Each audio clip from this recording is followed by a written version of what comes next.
Сәлем балалар, келіңдер, қызықты оқиға тыңдайық.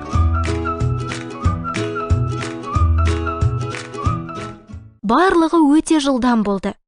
Егер сол кезде газеттер болғанда, сол жылғы құтқарылу мейрамының оқиғалары бірінші беттерде жазылатын еді.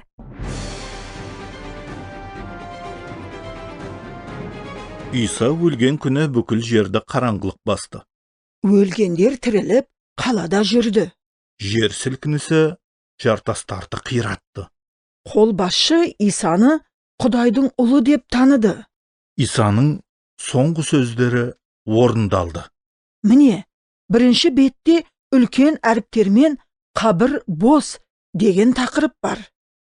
Бұл жаңалықтардың барлығын бізге Иерусалим жаңалықтары газеті емес, куәгерлер жеткізді.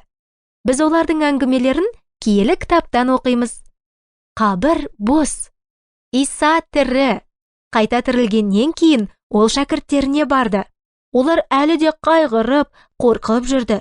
Бірақ олар Исаны көргенде қатты қуанды.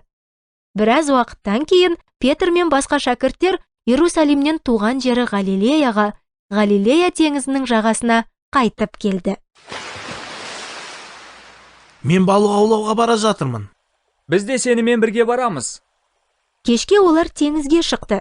Бірақ түні бойы бірде-бір балық ұстай алмады. Таң атқанда Иса теңіз жағасына келді. Шәкірттері оны танымады. Сендерде тамақ бар ма? Жоқ. Ауларыңды қайықтың оң жағына тастаңдар.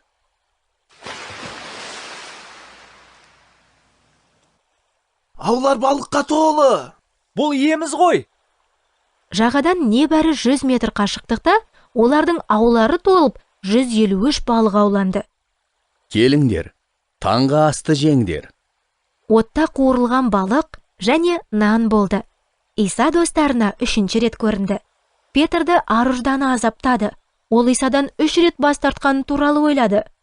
Тамақтанып болғаннан соң Иса Петрмен оңаша сөйлесті. Петр, сен мені сүйесің бе? Я, ием, сүйетінімді білесің. Петр, сен мені сүйесің бе? Я, ием, мен сені сүйетінімді білесің. Петр, сен мені сүйесің бе? Бұл сұрақты Иса оған 3 рет қойғанына Петр ренжіп қалды. Ием, сен бәрін білесің. Сені сүйетінімді білесің. Егер бүгін Иса сендерге бұл сұрақты қойса, сендер де солай жауап берер едіңдер ме? Иса Петрді кешірді.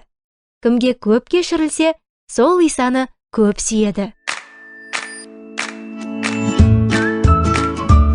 Жақында кездескенше балалар, менің атым Әлия.